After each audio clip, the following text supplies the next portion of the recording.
Wapendwa wasikilizaji wa redio Tabora FM, karibuni katika tafakari ya neno la Mungu siku ya leo, Ijumaa ya tarehe 23 mwezi wa 5 mwaka 2025, juma la 5 la kipindi cha Pasaka, mwaka C, mwaka wa Kanisa. Masomo yetu ya leo ni kama ifuatavyo. Somo la kwanza linatoka katika kitabu cha Matendo ya Mitume, sura ya 15 aya 22 hadi ya 31. Somo la Injili linatoka katika Injili takatifu ya Yohane sura ya 15 aya 12 hadi ya 17. Karibuni tusikilize Injili. Somo katika Injili ilivyoandikwa na Yohane sura ya 15 aya ya 12 hadi ya 17.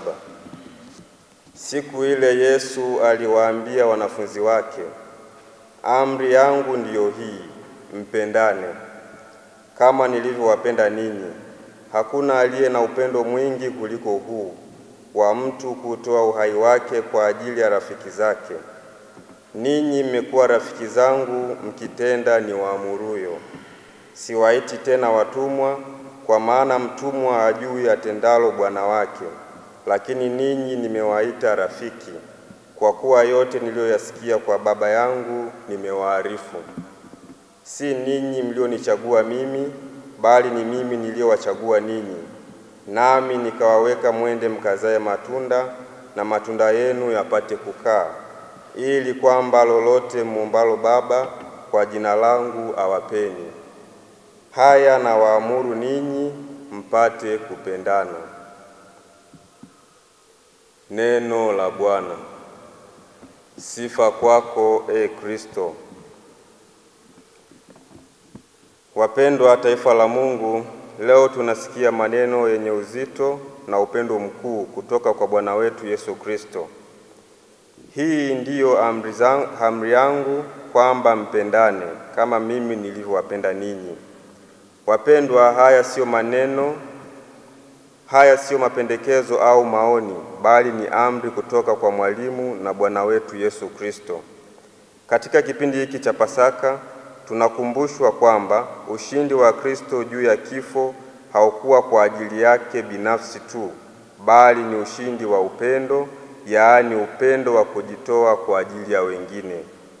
Yesu anaendelea kusema, "Hakuna aliye na upendo mwingi kuliko huu, mtu kutoa uhai wake kwa ajili ya rafiki zake." Maneno haya yalitimizwa msalabani, ambapo Yesu alitoa maisha yake kwa ajili ya wote, hata kwa wale waliomsaliti na kumkataa. Hii ndiyo hali ya juu kabisa ya upendo, upendo usio na masharti, unaowakumbatia wote, hata kwa wale wasio na uwezo wa kurudisha chochote. Lakini si hayo tu, Kristo anaendelea kufundisha akisema, "Ninyi mmekuwa rafiki zangu mkitenda niwaamuruyo. Siwaiti tena watumwa, bali nimewaita rafiki." Huu ni mwaliko wa kina wa kumwendea Kristo kama rafiki yetu, pasipo kuongozwa na hofu au woga, kwani hizo ni sifa za utumwa. Urafiki huu unajengwa juu ya upendo, uaminifu na utii. Yesu hatushirikishi tu kama wafuasi, bali kama washirika katika mpango wa Mungu. Kumbe wapendwa taifa la Mungu, leo tumepewa mwaliko wa kupendana kama Kristo alivyotupenda. Upendo huu ni wa kujitoa, kusamehe na kuwahudumia wengine, hata kama hatutarajii chochote kurudi kutoka kwao. Tuna uhusiano wa karibu na Yesu, si wa hofu bali wa urafiki. Yesu anatufunulia mapenzi ya Baba na anatukaribisha katika kushiriki furaha na kazi yake ya wokovu.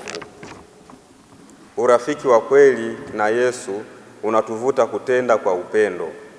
Hatufanyi mema kwa sababu ya hofu au adhabu, bali kwa sababu ya upendo wa kweli kwa Kristo. Wakati huu wa Pasaka, tunaposherehekea maisha mapya ya Kristo, tujitathmini. Je, nampenda jirani yangu kwa moyo wa kujitoa?